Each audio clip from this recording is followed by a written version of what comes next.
Well, welcome to this episode of Sooner Legends podcast. As you can tell, I got three fellers to draw to. I got Mike Boganowski, I got Coach Nent, and I got the official clergy of Sooner Legends podcast, Bishop Frank Newkirk.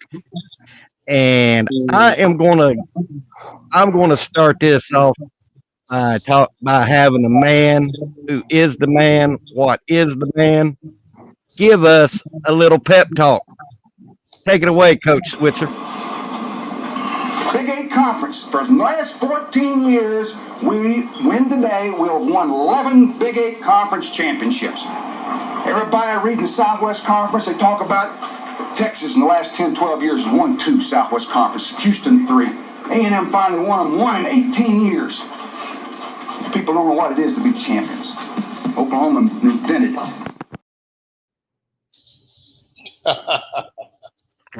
Boomer. Boomer, baby. Boomer Sooner, but I don't know what it is about that clip, but I've always been a Coach Switzer proponent because I remember him when he was offensive coordinator under the Fairbanks era, and that clip right there is my get the juice flowing. So how's everybody doing today? Man, we're doing good. We're just chilling. Offense coordinator news. Well, man. Yeah. I got. Oh yeah. Oh, okay, Kimberly. It was just announced that Ben Arbuckle is the new OC at the University of Oklahoma. How y'all feeling about that, fellas? Well, we kind of figured that was coming. You know? Yeah, I'm just glad it's over. I'm not gonna lie. I for a while there, I was actually hoping for Craddock. I don't know why, but I felt like once Miles Zahn went to Florida State, and I was like, it might be back on Craddock. And I mean, I'm okay with either one, but for some reason, I just felt myself. I think I'm a little more familiar with Craddock. I hadn't sat behind their bench and watched their offense operate and kind of seen what he's done and Tulane has done. I think I might be a little bit more impressed with Craddock and his offense. But, who knows? We'll see. We got to trust the process. We got to trust the process. Exactly. Trust the process and hold the line. Now, yeah. And I mean, I'm like Bishop. I'm always seeing the forest through the trees. And when Arbuckle became sort of a name being brought up, that quarterback, how do you say his name? Mater or Mater? Matire. Yeah. I imagine he looks like he looks like. Yeah. Yeah, and he don't look like a bad quarterback either. No. And I mean, and here's what I've been gathering through the tea leaves is one reason people don't like Arbuckle is because he's young and he was at the high school ranks. But here's the way I'm looking at it, guys. I think whoever the OC would have been, whether it been Craddock or Arbuckle, etc., with the players that we have now and the players we have coming in, I think players to work with. Did y'all catch that? Yeah. I mean, son, I believe this is what's going to happen. And I think this is one of the reasons why it might have been a little bit late, because I think he was kind of rounding up some kids that I think that he probably already had in his wheelhouse to come. So I think that was a little bit of it, seeing how many of those kids that he could bring with him before this was announced. And I think he was kind of doing some home cleaning before they announced it. I think they knew all along that's who they wanted. I think bringing a quarterback in gives us more. How can I say this? Well, competitive depth, because he's going to push whoever's here.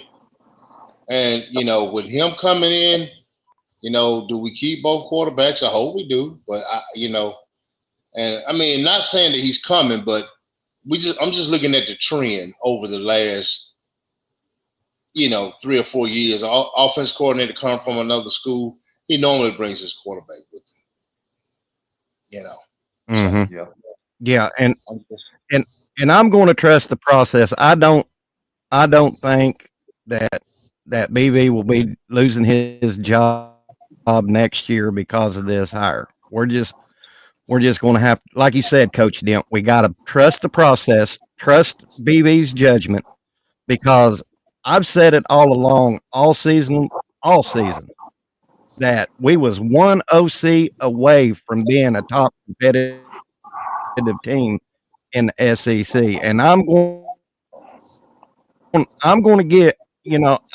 I'm going to give Arbuckle a chance. Yeah. Well, I know this, that it was a perfect storm this season. You couldn't foresee what we had. So this young man, he's got a Lamborghini. He to come and drive it right. Yep. Yeah. I agree. Sure. I agree, Bishop. Well, look, but here's the thing. Y'all know he had to have some kids coming, but the offense that he had been, has put up over the last couple of years, I guarantee he has some good receivers coming out. They might not have been some of the 4 and 5-star kids that we look at, but I guarantee the tangible was there. So you'll probably have a couple of those guys come with him, especially to help that teach the offense, to make sure they know the ins and outs. Yeah. Here's my thing. Okay, do they keep Kevin Johns? A lot of questions, man. Those are. I like Kevin, man. I like Kevin. I like Kevin Johns. But whether he stay or goes, man, I wish him the best. I do too, because if y'all haven't noticed, after they. Yes, I like him. Yeah, after Kevin Johns when he was moved up from analyst to quarterbacks coach, I seen a difference in JA. I really did. Now maybe some of his stuff that he did or didn't do is still questionable, but I did in Jackson Hole. Yeah, we all saw that a little bit. Just so. And I'm going to go ahead and say it now. Bishop. Oh, go ahead. No, go. I was talking to Bishop, and I was going to say this. Oh, I'm going. My internet is lagging. It went on a date with Willie Nelson. So, but I was talking to Bishop last night, and I've been doing some thinking, some heart, and this ain't from YouTube. This is from my heart. I'm not giving up on Jackson like I have been in the past, because for one, we haven't seen him with a competent quarterback coach other than Kevin Johns. We haven't seen him with a competent OC, and we haven't seen him with a full complement of receivers. So we saw him I'm not giving up on JA just yet. We saw him in the spring game really throw the ball well. I saw him the year before throw the ball really well. I saw him in the Arizona game make some mistakes, but we still threw for over 300 yards with a pretty good offensive line and a bunch of good receivers. So I'm not going to sit up here and say the young man can't do it. Now, what I say, it looked like his confidence is shot sometimes. Yeah, I think his confidence is, man, and we all human. Man, sometimes when things go wrong, you look at yourself like, man, can I do this? Yeah. So, does he have the ability from watching him in high school and watching him the first year when dealing with them when he was backing up? Yeah, man, he has the ability. He has the ability. I think, as coaching quarterbacks, sometimes quarterbacks have a tendency to get in their head a little bit, and it's hard to get them out of that space sometimes. And that's one thing that is hard getting those quarterbacks out of that spot sometimes. So hopefully, and it don't seem like Coach B. Veeden gave up on him either, because he wouldn't been starting these last 2 ball games if he had. So it seems like they're going ahead on with Jackson. And I'm a team guy, and that's what the team want, man. That's what we are right now.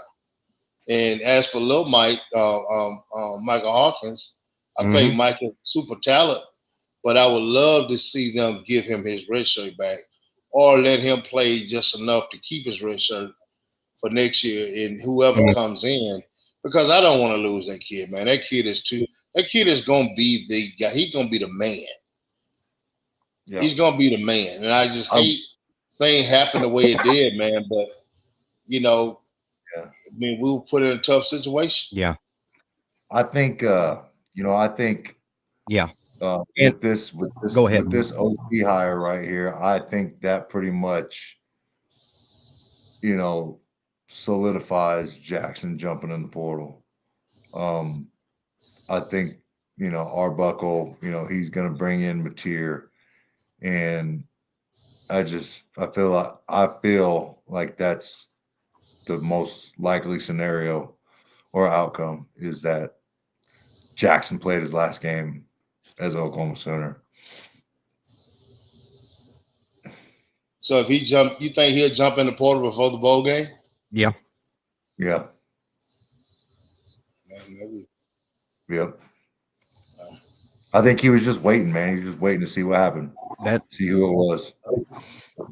Is that if they bring that quarterback with them? Either option, I think is pretty much, if you bring Craddock, you bring Mensa. If you bring Arbuckle, you bring Mateer. And I think, in the only other option that I felt where there's a chance he would stay was the Georgia Tech OC. Because there was a lot of late hype on him and a lot of traction there. So yeah, I think that's a likely outcome, and I still think and believe that Michael Hawkins is the future. I think he's going to be no doubt a hell of a quarterback, man. He's got intangibles, and speed kills, man. Speed kills all day, every day. I love what Kimberly Kay says. I love the youth of the OC and DC. Not going to lie, OU has a habit of getting stuck in Switzer and Stoops. We're over it. Yeah, I'm anxious to see how this plays out with with our recruits. Do we get some? Do we lose some, or are we staying pretty level with what we got going on, man? I'm anxious to see what that means. Well, is EJ still with us, you guys? Me too. Is who? I don't know, man. I don't know. Emmett Jones. I don't see why not, man. Like, why would you not keep that dude on your staff? That dude is a phenomenal. There might be one other dude in the nation that's out recruiting him, and his name's Brian Hartline at Ohio State. You know what I mean? Yeah. I don't know, man. I don't. Yeah.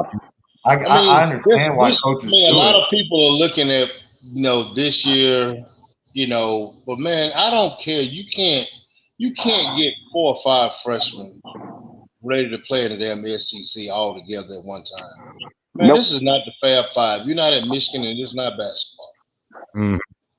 You understand what I'm saying? I mean, exactly. I understand you plugging in a freshman, here and there, but you can't plug in that many guys who hadn't played in a conference like the SEC all at one time. You can't, man. That just, I mean, it just, you can't do it. We done proved it, and we didn't try to do that. It just, man, we just played the hand that was dealt. Yeah. You know. So with that, then and believe me, I mean, we've been playing. We've been playing on duct tape and baling wire all year long. You know? Go ahead, Bishop. Yeah. No, what I was gonna say, you guys, is just understanding that maybe now that it has come to fruition, now they can make sure that, you know, we'll see how everything's gonna mesh together. Because does he bring his O-line coach, or was that the other coach? I think that was Craddock, if I'm mistaken. Okay, that was okay. Yeah, so it was Craddock. He so was we know Bill Beanbowl bringing his O-line coach, but yeah. So we know Bill Beanbowl is staying. That'll work. Big Bill, man. Hey, he's got it. Big Bill. He makes 3 stars into top tier NFL second contract people. Second to none. Yep. Oh yeah, man. He likes to take the clay and mold. That's what he like. I mean, everybody was talking about, you know, you gotta have 5-star. But guys, that's just not, I mean, glad we got the guys that coming because it helped the team. But if you go back and look at his track record, that's not the guys he've had the most success with. Yeah. And see that Mr. Dent, that's what's important, is that understand Guyton, that's with the Cowboys, was a D lineman at TCU. Right. Wasn't even starting. And Bill got him, and now he's a first rounder. Yeah, you can't beat that. If that ain't development, and he was a 3-star. So now you look at Hey, Mike and Coach. Oh, go ahead. No, go ahead, Legend. Go ahead. No, go ahead, Mike. There's a question for you and Big Mike from T Boomer. He wants to know. I'm talking. I'm lagging. My internet is. I'm out in the country, and there's. T Boomer would like to know, how is Mike and Mr. Dent feeling about this one, and I want your honesty, guys. I guess the Arbuckle hire. I mean, my honesty is, and since I'm on the offensive side of the ball, is, you know, we just ready to go to work. Yeah. His body of work is good. So, you know, let's get to work, man. I mean, because the sooner he get here and the sooner we can go to work and start learning his system and learning what's going on, the better off we're gonna be in the fall. And that's the only thing that matters to me. Yeah. That's the only thing I know that matters to Isaiah is let's go to work, man. Yeah. So me, I kind of touched on it earlier in the show. I was actually kind of leaning more towards Craddock. I was more familiar with him. But you know, I'm not going to pump the, you know, the hype train and get super hype about it, because that doesn't do anything but just set you up for a letdown, man. Like, I'm just gonna sit back and, like, he's got to prove it, man. He's coming here to prove it. Like, this dude has so much pressure on him right now. He is the fate of the staff at Oklahoma rests on that dude's shoulders. And you know what? Hey man, I'm rooting for the guy. I fucking hope he does great, man. I hope he comes in and knocks it out of the park and get this thing going, because you know that's what we all want and need. But like I said, man, I'm not going to contribute to the overhype. Like I just want to I'm just gonna sit back and watch, man. Observe and see what happens. Like I said too, I want to sit here and watch what happens with some of these recruits. Like what happens? Let's see who stays, who leaves. Like I want to see what's up with the staff. Like we need answers. Yeah, I'm with you guys. I think finally the other shoe finally dropped, so now we can get back in the lab and start going to work. Yep. So, Mm-hmm. And I wonder was there any top receivers that he had that something that that was committed to Washington State that might be coming this way. I don't know. Or some of the guys, it might be a couple guys that's already at Washington State playing that might transfer. You never know. Yeah. Exactly. So you think about it now. Exactly. You think about it. You can tell I'm looking at we got two healthy receivers that can come and help us immediately. Man, we already a step in the right direction right there. Yeah. I mean, so we're looking at a 29-year-old offensive coordinator in Ben Arbuckle and a 30-year-old defensive coordinator in Zach Alley. The youth movement. Here we go. It is. I can tell you. I remember when Dan Mullen got the job at Mississippi State. He was only 31, and that's as a head coach. He was 28 or 29 when he won championship at Florida. Yeah. So, So my guy Travis Davidson, the voice of the people, aka the Grill Boy, he posted some stuff earlier. Let me try to find this. It was some stats. I gotta take so here we go. So this is via his Twitter right here. I thought it was pretty amazing, right? So yeah, final regular season touchdown leaders. Number 1, John Mateer, 44 total, 29 passing, 15 rushing, right? The second person, Cam Ward, 41 total, 36 passing, 4 rushing, 1 receiving. And those were his last 2 quarterbacks over the last 2 years, right? Coach Cam Ward in 2023 and Mateer in 2024. Well, and I broke down his film. Dude, he's a guru, savant, and he's cerebral. So we need it. Who's that? We need someone that can do a play script. Mike, what was those numbers on Arbuckle? So you're talking about his quarterbacks? Yes. So Mateer had 44, 29 and 15, 29 passing, 15 rushing, right? And then Cam Ward, who he coached last year, was second in total touchdowns this year with 41 total, 36 passing, 4 rushing, and 1 receiving. And then you can't forget about who he coached at some of the other schools.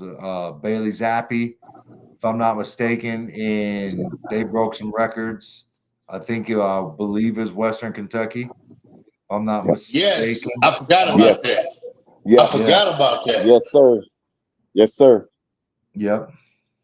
So, yeah, I mean, like I said, man, there's the potential for this to be a home run. And I'm gonna hope and pray for it, man. I'm gonna say my prayers. I'm gonna throw that in the list on Sundays at church. You know what I mean? I'm gonna throw.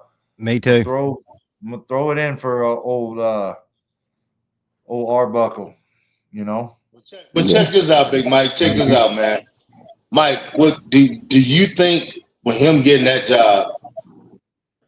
Maybe some kids that at some schools, other places that that he's coached, plus some of those other kids. You think those kids might hop in the portal and say, "Hey, man, I got a chance to go to Oklahoma, man." I'm gone. I think there's a possibility of that, man. I think there's a possibility of that. And you know, there's a happy medium, you know, that I think you have to try to get, right? So like one, you don't want to bring in so many people that you lose your dudes that you got here, right? And Hey, two, man, I got you on that. I was just about to say that. I was about to say that. Just because, you know, some dude likes Coach Arbuckle and he wants to come here, I mean, that don't mean we got to take him. Like, are you that guy, or are you just another guy? No. You know what I mean? Are you better than, you know what I mean? Like, they got to do their diligence. And, you know, I think it's gonna be, like I said, man, it's gonna be interesting in a few days, dude. And I want to see these pieces fall into place and see who stays, who we get. Like it's super. I'm anxious. I probably got a little bit of anxiety going on. I ain't gonna lie to you. I don't know if I've ever felt this way from a football season, right? Because I've just been a spectator. Now there's some investment, you know, and it affects me. It affects my child. So I want to know, and I pay way more attention to this. My wife gets pissed off at me because I'm like Oklahoma, doing 2 pods on a Monday, and she's wondering what the hell I'm doing, and I'm just on Twitter, check it out. Hey, look, talking on the phone. Me and you in the same boat on that one, Mike. Listen, dude. We're in the same boat on that. Normally, mine is doing the scouting and everything, but it's like you always on this pod. Listen, look, you got to keep your ears open. You know. Yeah. You got to keep your ears open. Yeah, mine do the same thing, man. So and my wife's my wife's a hustler. You know what I mean? Like she's like, why aren't you making any money on this? You need to be making money. You need money. You know what I mean? It's like, I'm like, will you stop, dude? Oh man, God, I can see her saying that to you, bro. I can swear I can see her saying that to you, man. Oh man, that's crazy. I'm telling you, and that's what I told her. I'm like, dude, I'm like, if I start doing this, and I gotta go spend money, man, I gotta buy some computers, a webcam, a mic. I gotta do all this or whatever. I was like, shit, I'm just trying to hop on and help out the homies, Sooner Legend and Jason. I'm just out there trying to create some content for them because, eventually, it's this Biden time while I'm gonna get a real job here in a little bit. Yeah, no doubt, man. But man, I tell you what, relieved. I'm that boy Isaiah probably gonna call for long. You probably hear from Mike for long also, man. But I'm excited, man, because the kids want to move on, man. You got to think about it. It's been what 4.5 weeks since they had their guy. A guy who is their offense coordinator. Almost 5 weeks now. And Joe John and Kevin Johns, man, dude, they did a great job. I don't care what nobody says. For a little bit of time, you got to think about it, bro. They didn't have a whole summer. They didn't have all fall camp. Man, they had a week, and boom, you're the guy. You need to change all this up. We need to change everything. They didn't have a whole summer, a whole year to figure out what they were going to run. They didn't have that. They have a spring practice to figure out, I'm going to throw that out. That doesn't work. I'm going to put this in. So the job that they did, I know a lot of the fans are just, man, look, man, as a coach, I know how tough it is. And that damn job they did was not easy. It was not easy. And, Joe John and this is what I'm going to, if y'all can't get behind being. What you say, son? My internet's. It's okay. We got my internet's lagging. Y'all go ahead and talk. I can't do nothing. I think Legend was going to say that if we can't get behind BB now, that he owned up to it and then he made his hire. It's we got to hold the line now. We got to be all in. Hey, man, in BV we trust. Hey, here's the deal, bro. One thing I like about BV is this. He don't throw his players up under the bus. He owns up to everything. And look, man, as a coach, that's one thing my kids respected me the most. We'll come in at halftime, and I was like, hey man, look, we screwed that one up. And when you tell that kid that, we screwed that one up, oh coach, don't worry about it. We got you. It makes them go harder. Yeah. You see what I'm saying? You don't say, well, we should have did this on 92. We should have did this, we should have done that. Say, hey, look, man. Hey, look, Cole fucked that one up, bro. Hey, let's see, can we get this right here going? Facts. Preach is accountability, man. You can't just preach it. You got to live it. That'd be accountable too. Man, I've done it, man. I'm gonna tell you, as a coach, man, it has worked better for me to tell a kid I screwed up. Now you ain't gonna be talking to me crazy, but to come over there as a coach, this right here. I say, hey, look, man, look, I tried it. It didn't work. We scrapping that, bro.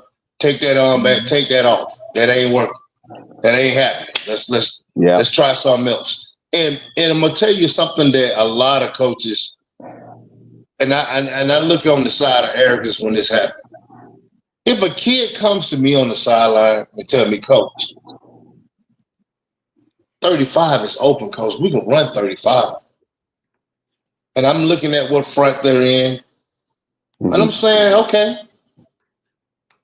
we can run that. Let's run it. Let's see what we do. We run it. When we get 5-6 yards, dude, we're going to run it to the left. We're going to run it to the right. We're going to run it until they stop it. That's the type guy I was. You run it until your ass stop it. If you don't stop it, it ain't going. I'm not going to run it a couple times and then come back to it. Run it until they stop it. Now, that's something that I did not. You know, at the end, sometimes we had stuff going and we went away from it, man. Run it to you. Hey, run it down the throat. Hey, look, keep running to the stop. So SDR, I said this to Mike the other day when I was talking to him about it. So SDR said, if the best defensive mind in college football likes what he sees, that's worth something to me, right? And that's what I told Mike. I was like, if BV likes this dude and what he's doing on offense, he knows what he's looking at. And he knows, he knows a good quality offense that stresses the defense. And if BV's all in on him, we got to be all in on him too, man. And we got to trust his line, bro. And that's a good quality comment, man. I forgot I'd even talked about that. When I read that, that's real shit right there. I like it. Yeah, when you got a guy like BV says this guy can do so many things to you. I like that. If you can make him, don't think they hadn't sit down and X's and O's, guys. Come on. Yeah. Facts. Come on. Facts. And, I'm gonna do this right here to you. What are you gonna do, coach? I guarantee he drawed it up, say, well, this is what I'm gonna do if you do that. Facts. BV might be like, damn, okay. I gotta think about that. I think BV will have his hand in what goes on in the offensive room more this year. I think he kind of learned his lesson with that and giving autonomy to Seth Luttrell and all that stuff. And I don't think that's he's gonna. I think he's more into that head coach. I'm gonna be here. I'm gonna be here. I'm gonna dip in here. I'm gonna have my fingerprints in here. It's not just gonna be offense, do whatever you want. I'm gonna sit in the meetings. I'm gonna sit in the meetings type deal. Yeah, for sure. And when a head coach sits in a meeting, and that's a different vibe. Even when me and you was playing ball, man, you had the offense coordinator, but when that head coach came in there, yes sir. Yes, sir. You see what I'm saying? It's time to. That makes a difference, man. Not saying that the kids are sitting up in there doing something they ain't supposed to be doing, but it's just another level of attention that you bring to it. For sure. That is You know, how many film meetings, Mike, you've been in, and you had to pinch yourself to stay away? Listen, man. Heck, several times. Listen. So listen, man. Like, let me tell you something, man. I didn't know what I was getting myself into. Right, I've told y'all this story before, bro. When I first showed up to New Mexico State, dude, it was we did. I'm pretty sure it was 3 weeks of 2-a-days, right? Oh yeah. So we had to get up. You know, our first practice was before the sun got all the way up and got hot, right? So we were out on the practice field. I want to say at like 5 in the morning, and went from 5 to 7. Ate breakfast. I went to sleep. Woke up. Ate lunch. Had a meeting. You know, he got treatment. Had practice. Went and ate dinner. You know. And then you had that last meeting to watch the afternoon's practice. And that was the worst one, bro. Because you're tired. You know what I'm saying? You got the food in the guts. That shit's sitting heavy. You're in AC. And let me tell you something, man. Yeah.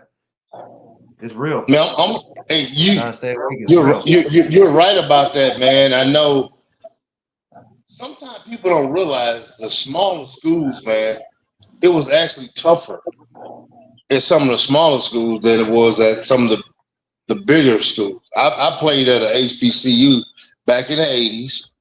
And bro, let me tell you something, man. We got up at 5. No, we had to run 3.2 miles at 5 a.m. every morning. We called it 3.2. We ran that. Dude, we came back and practiced. After we got through with practice, nobody is on campus but us. You go watch a little film, you go eat, you come back at 3:30 and practice again. You go eat, you come back at 6:30 under the lights. Bro, I'm telling you, it made a grown man out of you. And I know back then, okay, let's talk about these roster spots they got. So what they used to do, guys, they were oversigned kids. They were oversigned every year. So what they would do during the fall camp is what they call it now, doing 2-a-days, they see how many people they can run off. That's how they got their numbers down. And I remember at 2 or 3 o'clock in the morning, you hear people, y'all remember those old trunks? The kind that had like the little metal tips on the end of them? Had the little skeleton key.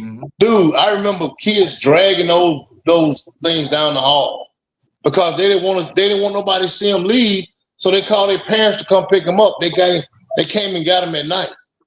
Wow. Yeah. And that's how they would get those rosters down. You show up to practice and like you short in your meeting room or something, you know what I mean? And like, you're like, man, what? He didn't even say bye, bro. He just smashed out in the middle of the night, dude. Yeah, that's what I'm saying. Yeah. And man, those days was tough, man. I remember Coach Kersey. He was from Denver, Colorado, man. He had big brother linebacker. Someone had some green eyes. We used to call him Green Eye Devil.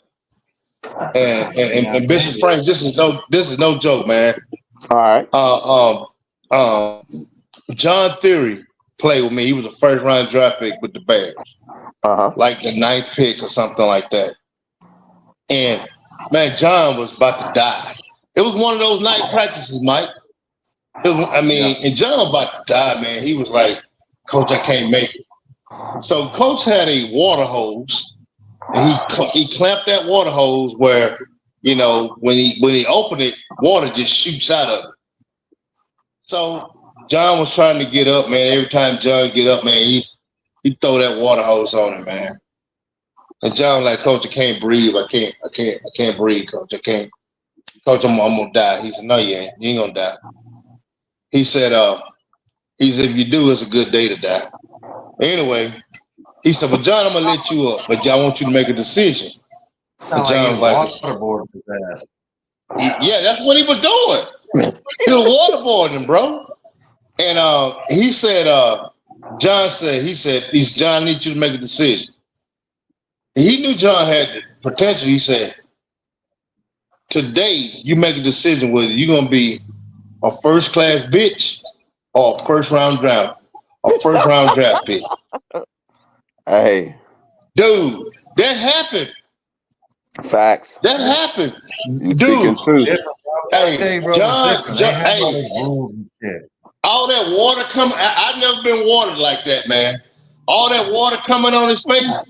John got up and said, Coach, I'm going to be a first round draft pick. And lo and behold, 2 years later, first round, 9th pick. John Theory went first round to the Packers. Facts. But these kids not made like that now. Oh, man, there'd have been lawsuits and everything else. That shit's going viral on TikTok and Snapchat, bro. On Twitter. Coach waterboarding player. At practice, you got the trainers over there with the cameras. Man, dude, I'm so glad that they didn't have cameras back then. Yes. I'm so glad, bro. I mean, the trouble that we got in, and they talking about, well, these kids doing this and the kid, dude, the trouble that we got in, man. Dude, it wouldn't. I remember Big Mike. Y'all remember what time was what time was y'all dorm check? Like 10:30, 10 o'clock? Man, I don't even remember, bro. I was asleep. I have no idea when it was. I know I was gone. They have to check on me, bro. I was asleep on the ass. Hey, you said you caught that smoke. You like, look, I'm down for Dude, that. It didn't happen to me but one time though, bro. And I learned my lesson. Because go ahead. No, what you gonna say, Mike? Can y'all hear me? My mom called me one time. She's like, "How's it going?" And this is my freshman year, right? When she left, she dropped me off for 2 days and left. My mom called me and said, "How you doing?" And I'm like, "What are you talking about?" I was like, you just left like the other day." And she's like, "Mike, it's been 2 weeks." I had no idea what was going on. I had no concept of time. I didn't know how long. Are you serious, man? Bro, everything just blurred. Because all I did was eat, sleep, football. That's it. Yeah, that was true, man. I wasn't used to that, dude. I wasn't conditioned for that. I was a punk ass high school kid who thought he could play football, who thought he was in shape. I was not in shape. I was getting my shit pushed in. You know what I mean? I was 215 pounds soaking wet, playing defensive end, messing around with these 280, 310 pounders. And then, you know what I mean?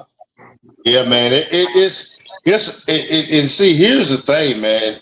We had guys that, back then we had some dudes, man, like a Michael Strahan, doggone Aeneas Williams.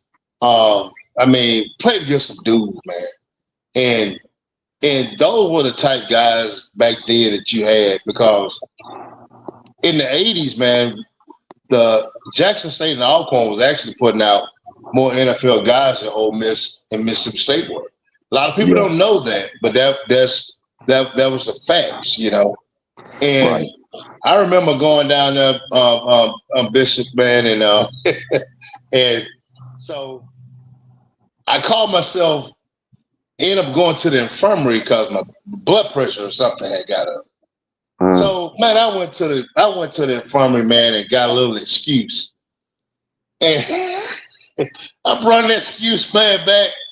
And the coach looked at it, he said, "Man, what the hell is this?" Man, he balled that paper up and threw that paper. He said, "You better drink some damn vinegar, because your ass gonna be on the damn bus back to damn Columbus." And I knew right then, what's that little thing said? And I knew right then that this was different. I knew this wasn't. Stephen G just said John Mateer just entered the portal. Yeah. Right. Are you serious? Yeah. Has a heart attack. Headed to Okie land. For sure. Yep. For sure. I was going to say earlier. Go. What I was going to say earlier to these people in the chat who are dissing on Arbuckle. If you can't get behind BV's decision making and get behind Arbuckle and support him, go find another damn team. We don't want you. That's right. I'm 100% with you on that. Damn, Burden. I just seen this right now. Burden declared for the draft. Luther Burden did. Who? Oh, The wow. Missouri Burden? receiver. Yeah. For Mizzou? Yeah, he declared for the draft. I didn't know that. Oh, I knew that was coming, bro. Well, what about Theo East? I don't know. I'd imagine he's out too. Yeah. If it's like this, if not Oklahoma, but if Ole Miss doesn't make the playoff and it doesn't look like they're going to, I guarantee you that whole defensive line is headed to the draft. Both tight ends, the safety, and the quarterback. Wow. They might look like Florida State in the ball game, bro. Shit. That's real talk. Yeah. We appreciate it. Can we appreciate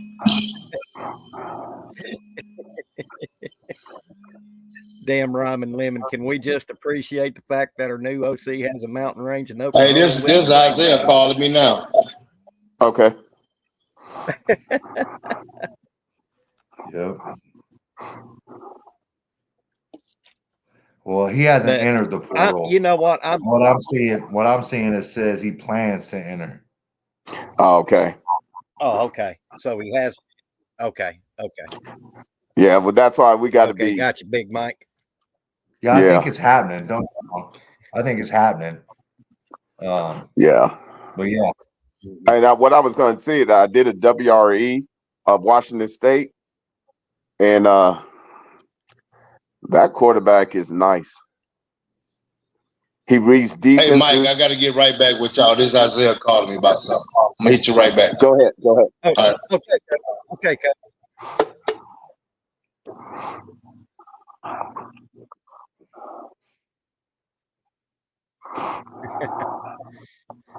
Now, Sooner in Texas, we got to trust BV, man. I mean, I'm sorry.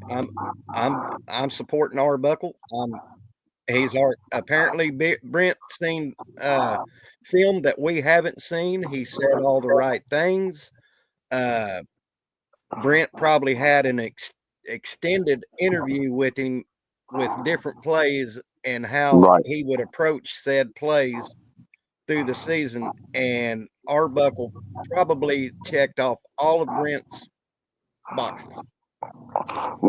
Well, the one thing I would say is that he is Arbuckle is a savant. He allows his quarterback to be able to audible and make them read defenses. Good. And that's what we really need around here, is to teach these kids how to really pick up on your keys, know what you're looking at, and be able to understand where the holes are. Yeah. Well, if he has no experience, where does he get the experience? I mean, I understand he has 3 years of experience, but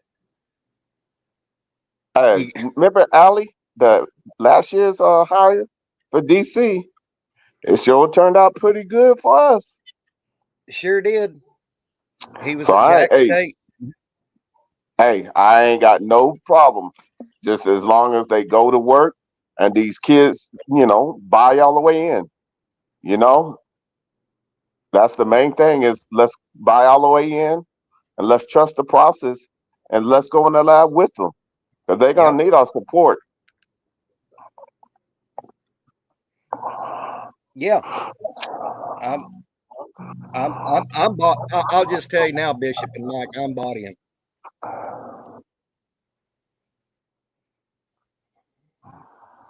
Can y'all hear me? Yeah. I'm bought in. I'm going to support Arbuckle. Yeah. I've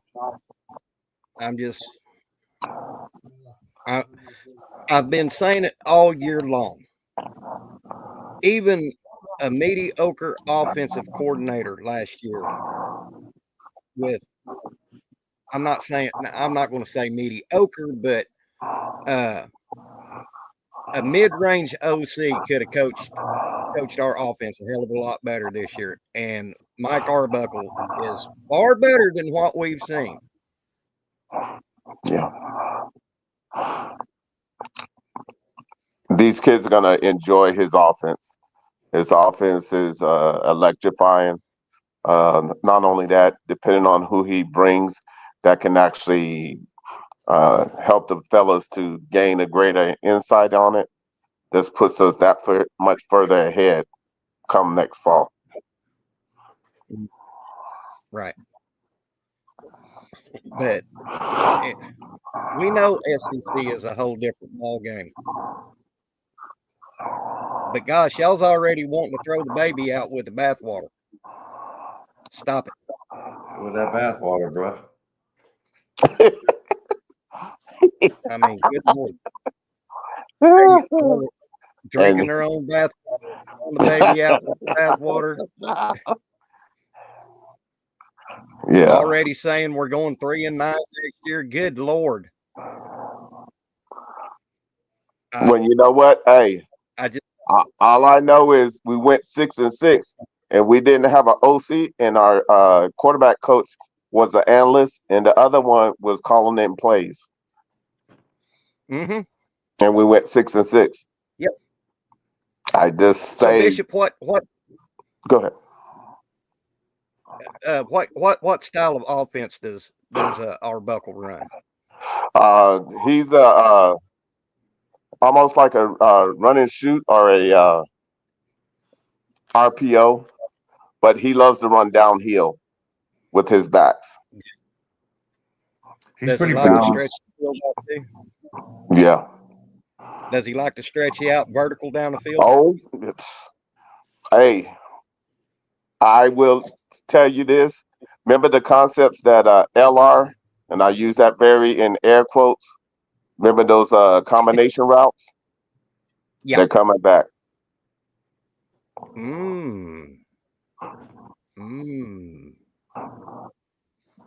Interesting. Yeah, he's pretty balanced though. He runs the rock, and I think I saw something where it was like, damn near 50-50. I want to say it was like 54-46 or something like that. Pass. Yep. And you do that with the type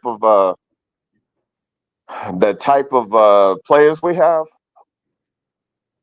We're dangerous. Mm-hmm. And all our defense. I agree with it. Yeah, and then on top of that, our defense, another year sharpened, gone through the lab, and having more players that know it like the back of their hand and being able to teach those that are coming in. Look out. We just got to take one game at a time, but there's something brewing in Oklahoma, and it ain't gumbo. It's spicier. We might be cooking up the alligator sauce pecan on this one. Oh, geez. Well, Big Mike, how was your trip to the Bayou? Oh, yeah. Go ahead. Let me tell you something, man. The drive down was smooth, quick, straight in, no problems, no real traffic issues on Friday. It was a good drive, but man, coming back last night, good night. Dude, as soon as we got to the outskirts of Dallas, man, it was I was so the GPS had me coming in at about, let's see, we left at a little after 8, so it should have been right around like a little after 7, little after 9. It should have been like got home around 9 o'clock at night, right? 13 hours. Mm-hmm. Wow. Bro, we didn't pull in until about midnight, dude. It was crazy. Wow. Dude, I ain't never seen such madness, man. It was lawless. It was like rules of the road didn't apply. I saw people riding on the grass and the medians on the interstate, going the wrong way on the on ramp, like just craziness, man. It was Wow. wild. It was like all the way on the east side of Dallas, traffic. And then as soon as you got on the north side of Dallas, it was traffic all the way up to Norman. It's crazy. How long did you get held up in Big D, Mike? And what's that at what? How long did you get held up in Big D traffic? Oh, 2.5, almost 3 hours. Wow. Okay. Next, I wished I would have called you Thursday because I could have give you a route to get around Dallas, and it would be the same as setting in the traffic, but you would have been moving. Oh, let me tell you something. It's one of my old trucks. Let me tell you something, man. Like we weren't even in Dallas yet. Like I was still Yeah. the traffic. We're still like an hour east of Dallas before we were at a standstill. It was crazy. Yeah. Hey, welcome in, Coach Smook. How you doing? Yeah, what I used to do because I used to haul out of just south of Baton Rouge, as a matter of fact, down in Addis. I used to haul out of a carbon black factory up to Lawton at the Goodyear plant. Yeah. I never would see Dallas. Nah. I'd cut up through stand the hell away from there, bro. You could have went 69 north and then cut 82 back west, and that would have took you to Gainesville, and that would have jumped that would have put you off on 35. And you would have never ever seen Dallas traffic. Yeah. There's a lot of construction too, man. Oh yeah. Well, I don't get it, dude. Like, what are y'all doing on a Sunday night? Just keep y'all asses at home. Like, what are we doing? Why is there so many people on the road? Crazy. Crazy. But yeah, you got your top 5 things about Death Valley? Yeah, we got the top 5. You know what I mean? We got the top 5. We got the top 5 Death Valley edition. All right. Oh, Death Valley. That is, and the crazy part is that's the name of the stadium. Death Valley. I thought maybe it had a name or something on the field, or like Ole Miss, Vaught Hemingway, or it's Death Valley. That's what it is. But parking. Listen, man, they had free parking. Really? They had free parking. It was about a 10-minute walk to the stadium, but shit, it was free. Wow. Who want to complain? I got a couple steps in, worked off some of that Cajun food, maybe got rid of some of that heartburn I had, because let me tell you something, I was eating it all. I ate it all. Let me get that. But no, parking was good. They had some pay to park. You could park in some of the structures right there. It was about $80 to $100 for game day, which was closer. But I mean, shit, free. Let me walk 10. You know what I mean? Get some steps in, and it was parking. Parking was great, man. I got no complaints there. They had little people on carts if you wanted to hop in right there and get a ride. Like $40, I think that take you. Little carts on the back of a bike, and they pedal you up to the stadium. So yeah, it wasn't too bad, man. Parking wasn't bad, and it wasn't congested after the game. Everything was pretty smooth. It was a well-oiled machine. Not like some of the other places I went to. Tailgating. Number 2. Tailgating, man. They did it big. They did it big. Dude, man. And Coach did Dick I not tell this you? because Coach Red Bone. Listen, they did it big. Like, so here's what I'm gonna tell you, man. Here's what I'm gonna tell you. I liked LSU's tailgating scene better than I liked the Grove.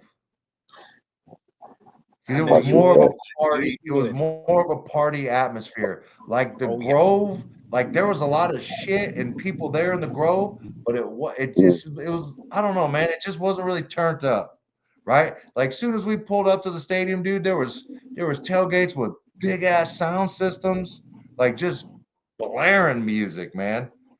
And I seen spreads, people had nice setups with foods and their RVs like right next to the stadium too, which is what I really liked. Like right across the street from a gate, like you're in a parking lot with RVs and stadium and speakers and food, and the smoke was rolling. And man, I saw one, they had like a hibachi chef like in there cooking in the tailgate, dude.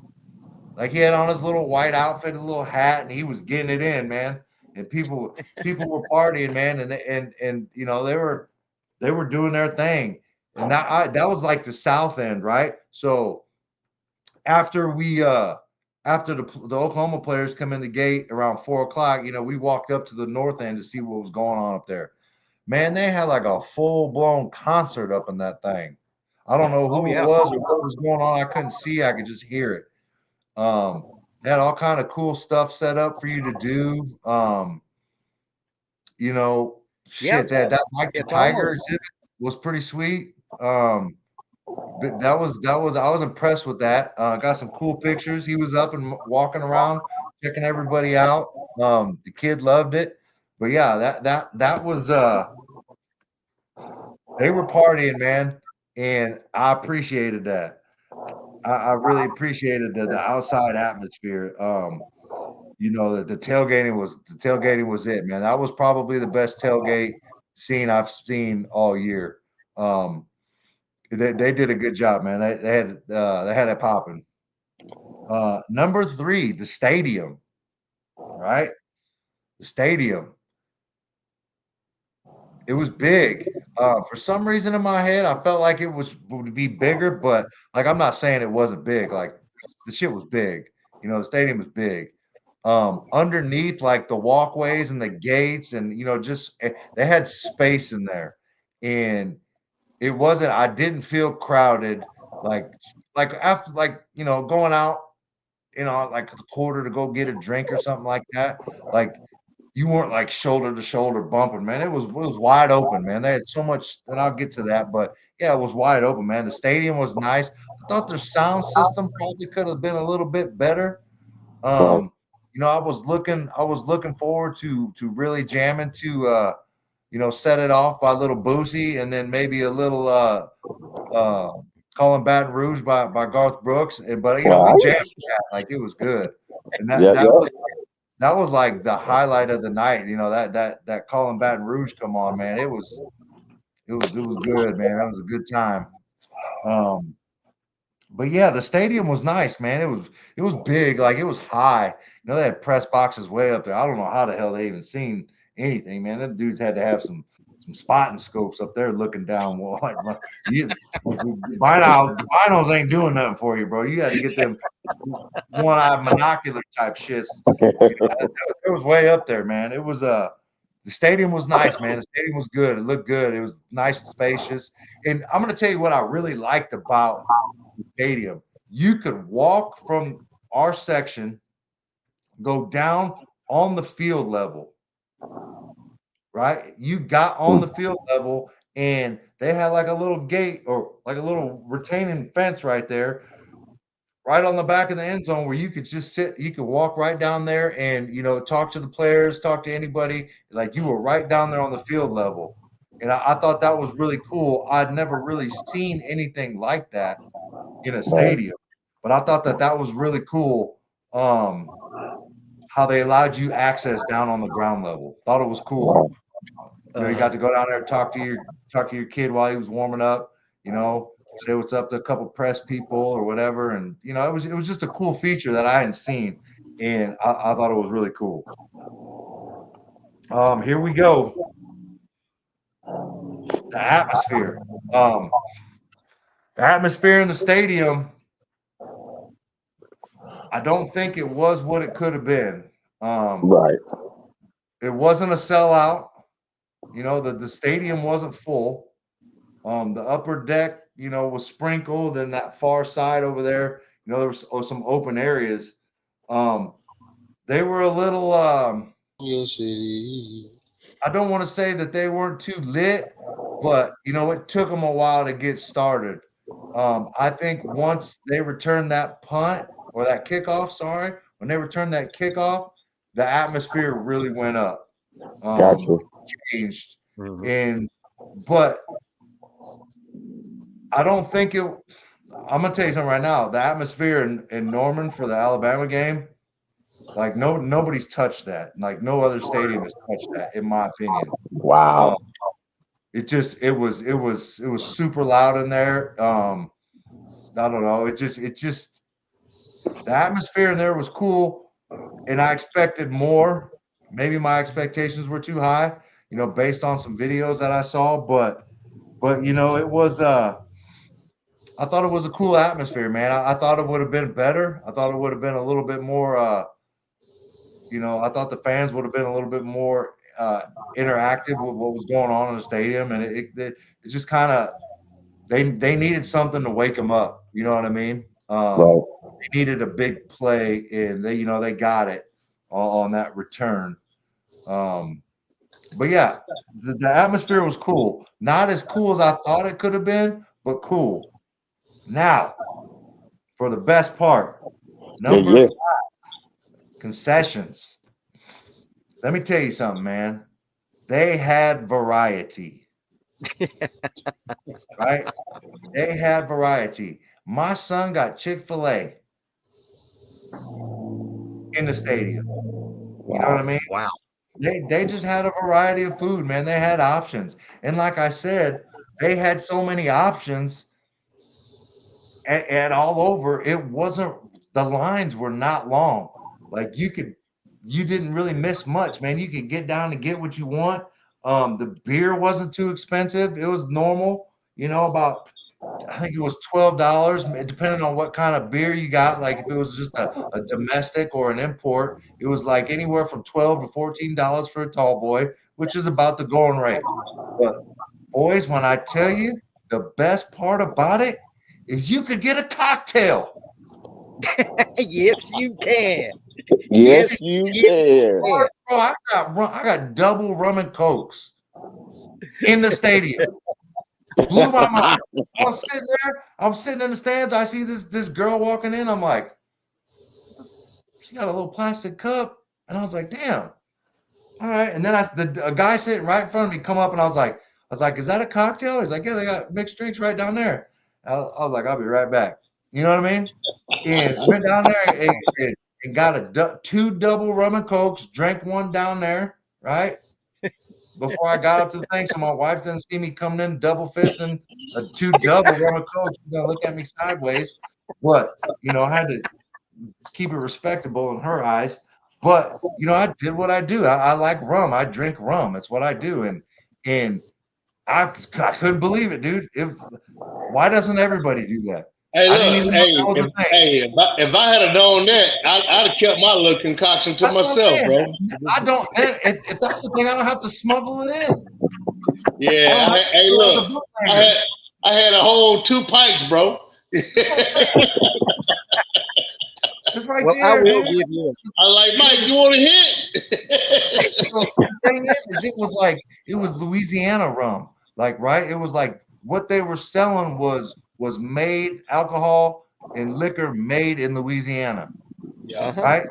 So listen, overall, like out of 10, I give LSU and Death Valley Stadium like an 8.5 out of 10. And by far the best away venue I was at this year. Yeah, it's nice. The fans talk a lot of shit, but I love that. I don't mind that. But if LSU had been in more contention for the playoffs, I think that whole deal would have been different. Yeah. Oh, that Death Valley would have been, good gosh, it would have been going crazy. Yeah. And you know what? To be honest with you, I think the cold weather affected them a little bit because it was chilly there. And I think not a lot of people stuck around or probably didn't come because it was chilly. Well, once the end of the third quarter came, you actually started seeing their fans leave. You start seeing their fans leave a little bit. But of course, man, like I say, I just got off the phone right there, and he's heard about the hire. They haven't officially told the team yet, and he's just talking to Coach B and some of the things, and I guess pretty much they have already talked to him. A lot of changes coming. A lot of changes are coming. You know, so that's all I got. You know, and of course, it's all I'm gonna tell. But I think it's you know, Sam Cooke said, change gonna come. Yeah, I just gonna say, yep, sound like a Sam Cooke song. Yeah, so I mean, I think you got to buckle up the chin strap right now and see who separate the boy from the toys. Yeah. You know, Coach Dent, I got my loins girded up. I got my pads on. I got my helmet on. Let's rock, brother. Hey, no doubt about it, man. You know, it's it's crazy how they want it. You know, I know they got a bowl game to play, but they don't. They want to get back to work. You got a lot to prove, and I think right now, just from what they're doing with the hiring, Mike talked about this, and I think it's 100. You take a guy like BV, he knows when he's looking at a good offense, guys. A defensive coordinator knows when he's looking at a good offense. Yeah.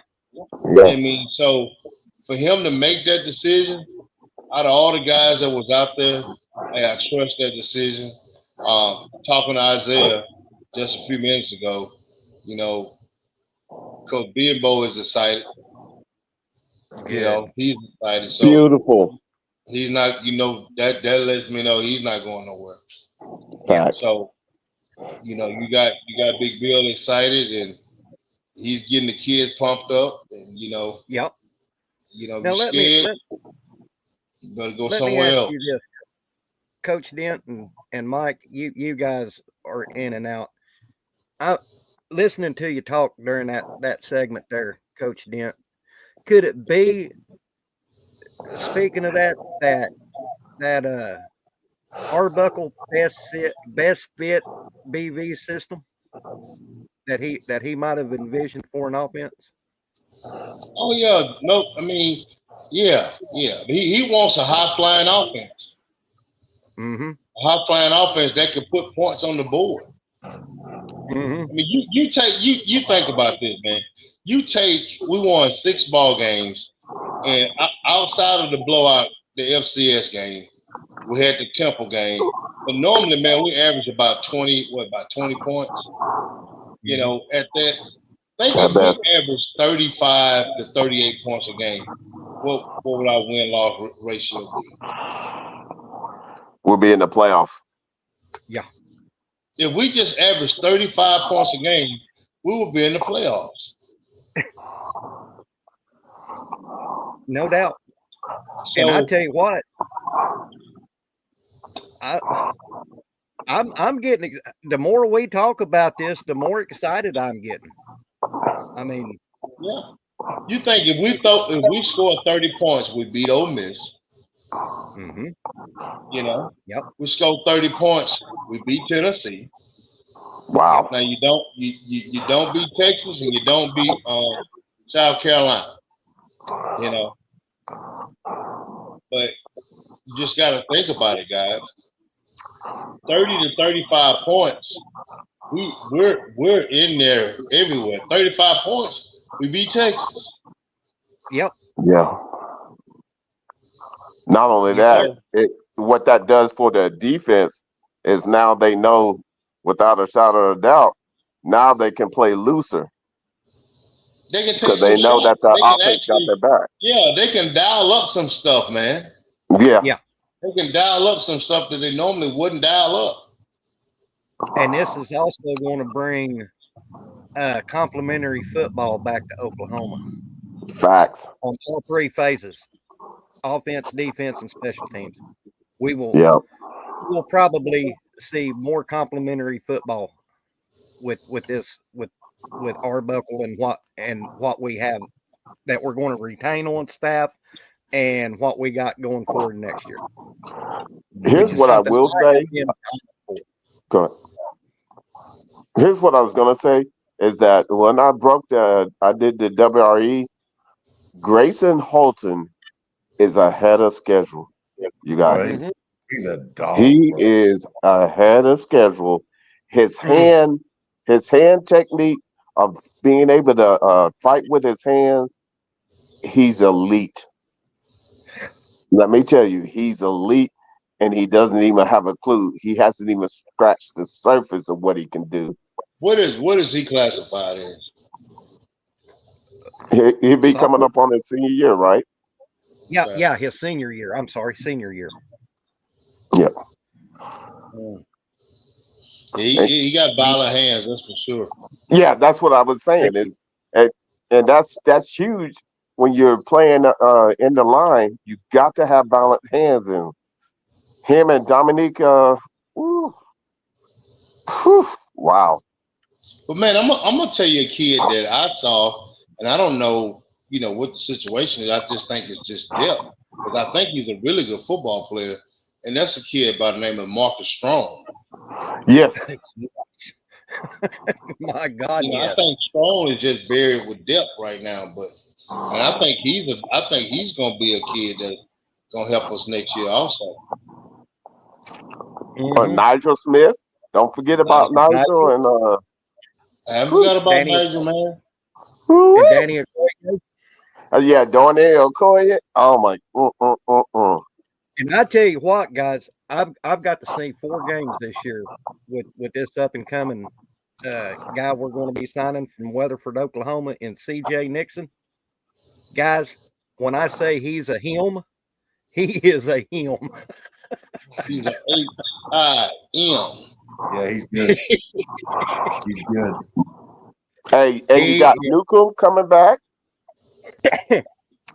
You got, our secondary is gonna be nice as long as they go back in the lab and trust the process. Yeah.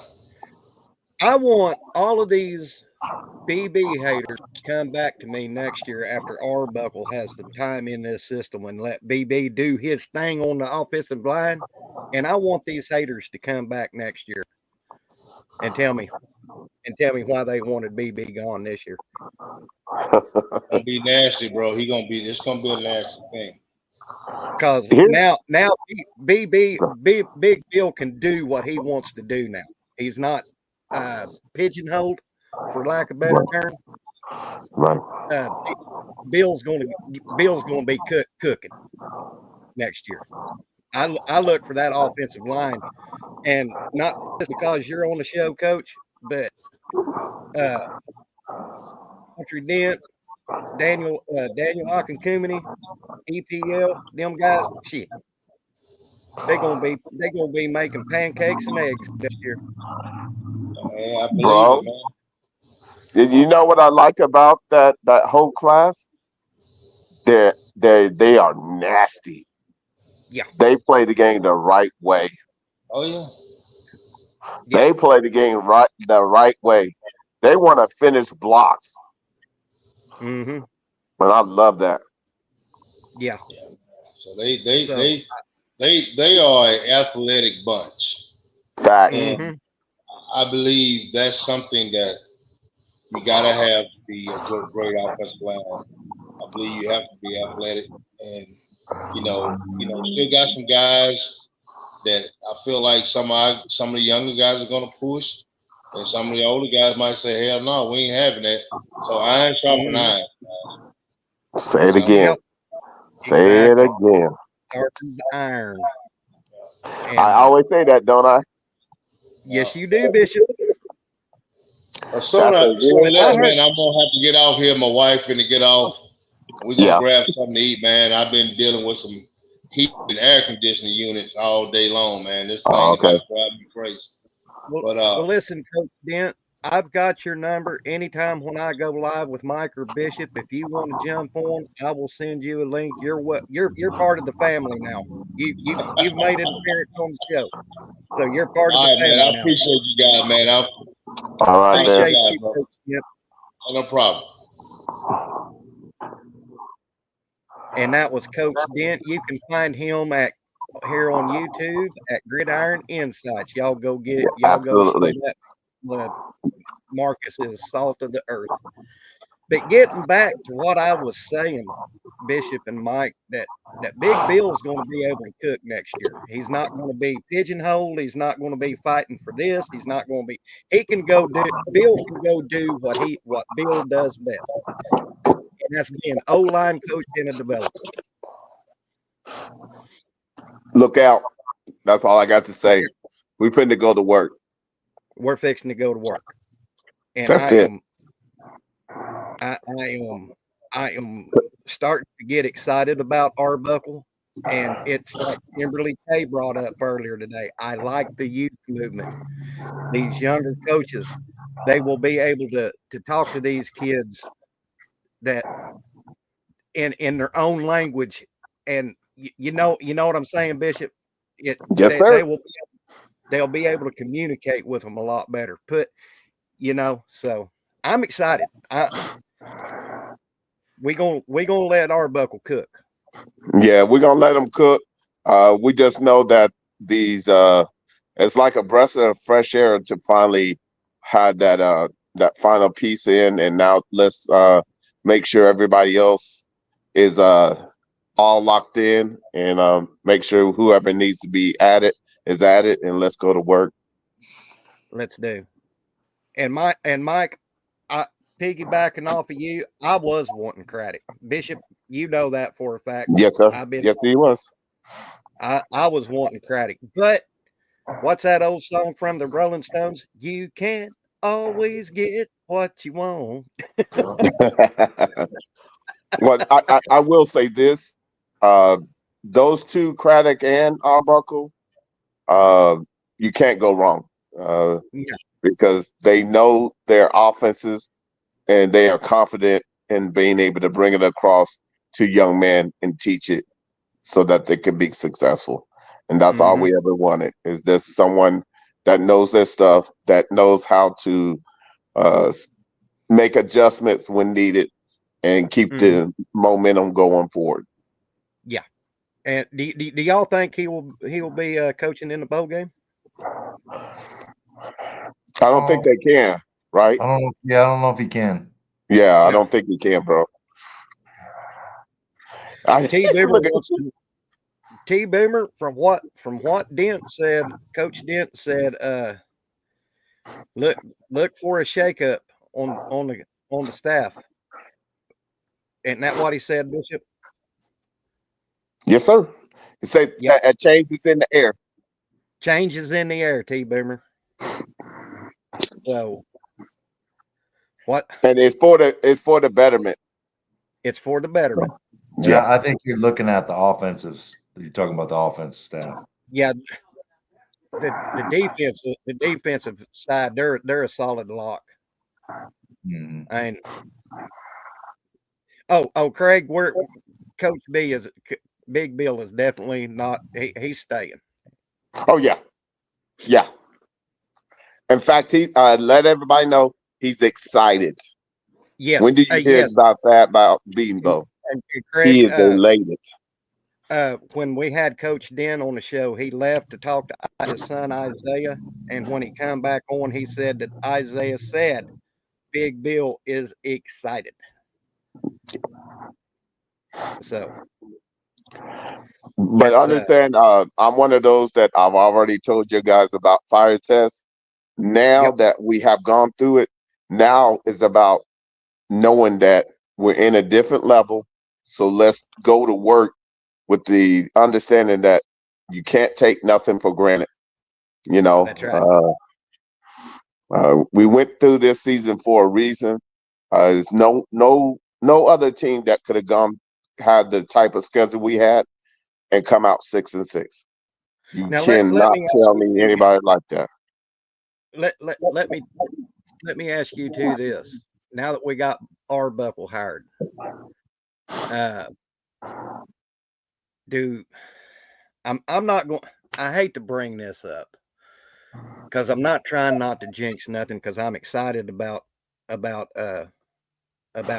But let's say next year he's not all that we hoped he would be. How long would we give him? how much time would we give him to develop? If I read the tea leaves, he has 3-year contract. A 3-year contract. Okay, I got you. Okay. He has a 3-year contract. Did Willie Nelson invade your internet, Big Mike? I have no idea what happened. I didn't lose internet on my phone because it never went away. I don't know what happened, man. No, but I'm not even going to think about the inevitable. I'm going to remain positive, and like me and Bishop always says, see the forest through the trees. I'm hitching my wagon to Ben Arbuckle until he proves me wrong. And what I would highly suggest for a lot of us, our fans, just go check out Wazoo's offense this year. And you'll see what I'm saying with the combination routes and being able to run that off of a RPO running game that is strong. And I don't care if he lost to a 2-win team. What was it last week? New Mexico State beat Auburn at Jordan Hare last year. So things happen, you know. Well, hey, we beat Alabama. Nobody gave us a chance. Nobody gave us a chance, Chinaman's chance in hell to beat Alabama, but we beat them. Yeah, because we didn't read it. We just went to work, you know. Yeah. That's the beautiful thing about this game. If you put the work in, you get the success you're looking for. And y'all got to remember too, guys, Arbuckle is coming in.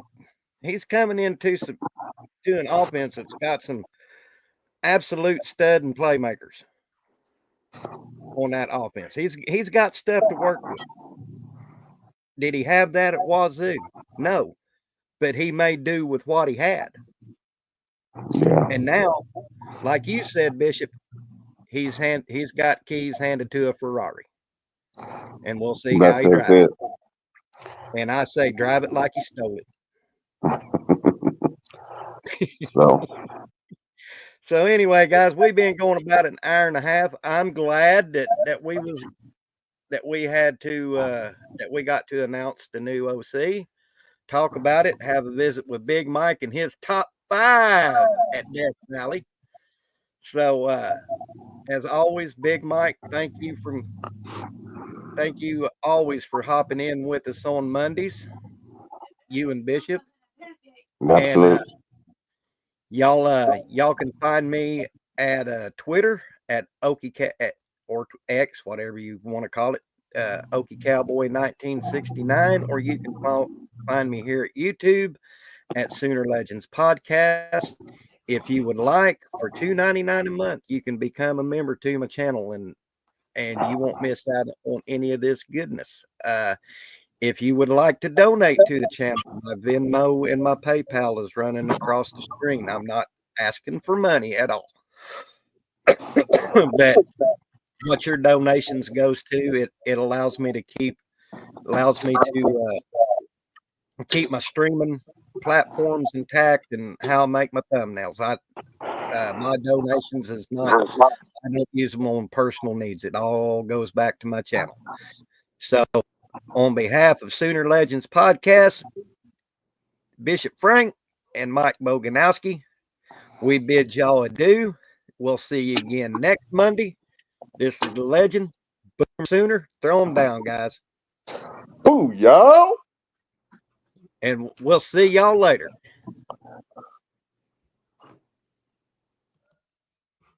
Well, great